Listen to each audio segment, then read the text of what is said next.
Varachha police station ફરી વિવાદોના વમળમાં આવ્યું. ફરિયાદીને જ તાલિબાની સજા આપ્યાનો ગંભીર આક્ષેપ. શહેરનું વરાછા પોલીસ સ્ટેશન જાણે વિવાદોનું પર્યાય બની ગયું હોય તેમ લાગી રહ્યું છે. અગાઉ પીઆઈ ગુજિયા વિરુદ્ધ કોર્ટમાં થયેલી ફરિયાદોને ગુના બાદ હવે પીએસઆઈ પરમાર સામે અત્યંત આઘાતજનક અને માનવતાની નેવે મૂકતા ગંભીર આક્ષેપો થયા છે.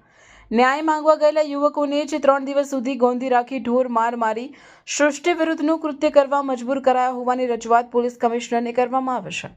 મળતી માહિતી મુજબ વરાછાના લાભેશ્વર વિસ્તારમાં ચાલતા દેશી દારૂના અડ્ડા પર મજૂરી કામ કરતા વિનોદભાઈ અર્જુનભાઈ સાંખત અને તેમના મિત્ર દારૂ પીવા ગયા. ત્યાં બુટલેગર સાથે નજીવી બાબતે તકરાર થતા બુટલેગરે આ બંને મિત્રોને માર માર્યો હતો. અન્યાય સામે અવાજ ઉઠાવવા બંને યુવકો આશા સાથે વરાછા પોલીસ સ્ટેશન પહોંચ્યા હતા, પરંતુ તેમને ક્યાં ખબર હતી કે ત્યાં ખાખીના વેશમાં રાક્ષસી માનસિકતા તેમનો ઇંતજાર કરી રહી છે. પોલીસની ક્રૂરતાના ગંભીર આક્ષેપો. ફરિયાદીના જણાવ્યા અનુસાર જ્યારે તેમણે પોલીસને જણાવ્યું કે તેમને દારૂના અડ્ડા પર માર મારવામાં આવે છે, ત્યારે પીએસઆઈ પરમાર લાલચૂર થઈ ગયા હતા. ગેરકાયદે અટકાયત. ફરિયાદોને ન્યાય આપવાને બદલે તેમને જ આરોપી બનાવી 3 દિવસ સુધી પોલીસ સ્ટેશનમાં ગોંધી રાખ્યા. 3 દિવસ સુધી ભૂખ્યા તરસ્યા રાખી ઢોર માર મારવામાં આવ્યો. અમાનવીય વર્તન. આક્ષેપ છે કે તેમને પોલીસ સ્ટેશનની અંદર જ સૃષ્ટિ વિરુદ્ધનું કૃત્ય કરવા માટે મજબૂર કરવાની કોશિશ કરવામાં આવી હતી. ન્યાય માંગવા ગયેલા વ્યક્તિને જ્યારે પોલીસ જ રક્ષકને બદલે ભક્ષક બનીને અત્યાચાર ગુજારે, ત્યારે સામાન્ય જનતાનો કાયદા પરથી વિશ્વાસ ઉઠી જાય છે. શું વરાછા પોલીસ સ્ટેશનમાં બુટલેગરો અને પોલીસ વચ્ચે કોઈ સેટિંગ ચાલી રહ્યું છે? ફરિયાદીને 3 દિવસ સુધી જમવાનું ન આપીને કયા કાયદાનું પાલન કરવામાં આવ્યું?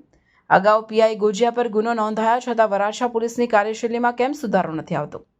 3 દિવસના નરક સમાન અનુભવ બાદ યુવકોએ હવે સુરત પોલીસ કમિશનરને લેખિતમાં અરજી કરી ન્યાયની ગુહાર લગાવી છે. હવે જોવાનું રહેશે કે આવી વિકૃત માનસિકતા ધરાવતા અધિકારીઓ વિરુદ્ધ કમિશનર કડક હાથે કામ લેશે કે પછી દર વખતની જેમ મામલો ભીનો શંકેલી લેવાશે.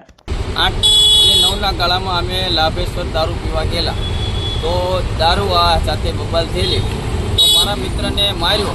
તો અમે ફરિયાદ દાખલ કરવા ગયેલા, તો અમને ત્યાં બેસાડી દીધા અને ગાળી દીધી મહાબેન સામે, અને માર્યા, નાગા કરીને માર્યા, અને પગમાં માર્યું, માથામાં માર્યું અને નાગા કર્યા, અને માથામાં પટ્ટા માર્યા, પગમાં પટ્ટા માર્યા, અને લોકો 5 થી 6 જણા લોકોથી મને માર્યા. તમને બંને લોકોને માર્યા છે, અને 3 દિવસ પૂરી રાખ્યા.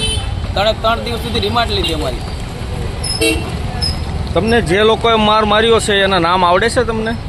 એકનું નામ છે પરમાર સાહેબ, એકનું નામ છે નરેશભાઈ રબારી, એકનું નામ છે કુનાલભાઈ, અને એકનું નામ છે ભરતભાઈ નુકુમ. અત્યારે તમે ક્યાં આવ્યા છો? અત્યારે આવ્યો છું કમિશનર કચેરીએ, અને અમુકને હું ત્યાં જોઈએ ઓળખી જાઉં, મને નામ નથી આવડતા. 5 થી 6 લોકો છે જેના નામ આવડે ને આપ્યા છે. અત્યારે તમારી શું માંગ છે? મારી મને ન્યાય જોઈશ, મારે બીજું કાંઈ જોઈતું. મારે ન્યાય એટલે ન્યાય. આ લોકોને કડકમાં કડક સજા જોઈએ, આવી જોઈએ જ, એ મારી માંગ છે. બીજું કાંઈ મારું કહેવાનું નથી, અને ફરજિયાત આની મારી કાર્યવાહી થવી જોઈએ.